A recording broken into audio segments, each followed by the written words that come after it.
So, pwede ho bang makakuha tayo ng sagot sa DepEd at economic managers natin? Is it your policy position not to include wage earners in your policy recommendations?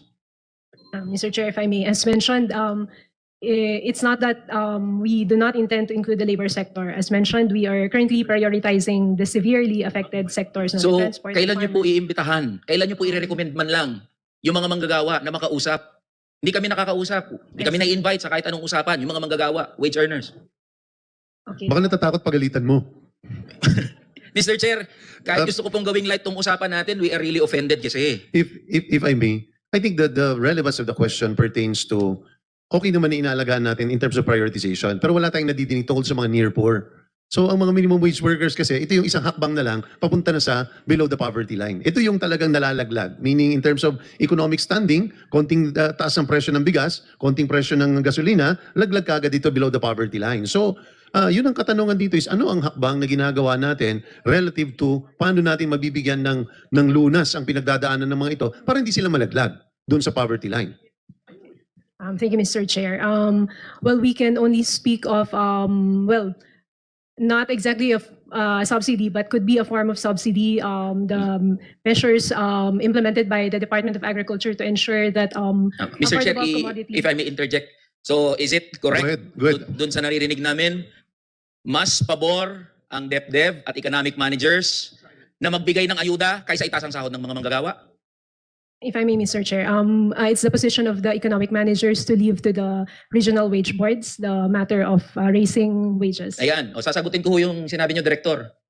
Alam niyo ho ang posisyon ng mga regional wage boards at ng DOLE? Wala nga asahan na taas sahod sa Mayo 1. Ano po ang komento ng DepEd dito? Sabi nyo, ipagpapaubaya sa mga regional wage boards. Nagsalita regional wage boards, wala nga asahan na taas sahod. Ano pong posisyon ng gobyerno dito? Okay, Mr. Chair, if I may, I will speak as member of the wage board of the NCR. I am not aware of such a statement. In fact, well, we will convene as scheduled by May. Yusek Bitonyo ho ang nagsabi. I see. Mm. Okay, I have not heard of that. But Gawa na ng FEG yun. Ngayon po, aware na si Director. Di ko ba? Hindi, punto ko, aware, hindi ka aware, Director. Ngayon, aware ka na si Yusek Bitonyo sinabi yun. So, ulitin ko ho, mas pabor ho ba ang economic manager sa pagbibigay ng ayuda kaysa itaas ang sahod ng mga manggagawa?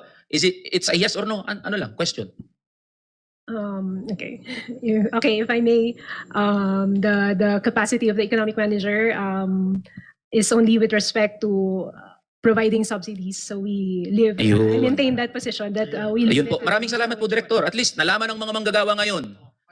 Sa 5 milyong minimum wage earners who are watching and who will be watching this hearing, wala nga asahang taas sahod, banggit ng economic managers, mas ipa-priority ang pagbibigay ng ayuda kaysa itaas ang sahod. Kung magkano ang ayuda, hindi natin alam. Pero ako na po nagsasabi sa inyo. Sa Mayo 1, asahan nyo, ang mga manggagawa, kikilo sa pinakamaraming bilang dahil po dyan sa binanggit nyo. Wala nga asahang taas sahod, bibigyan na lang ng ayuda.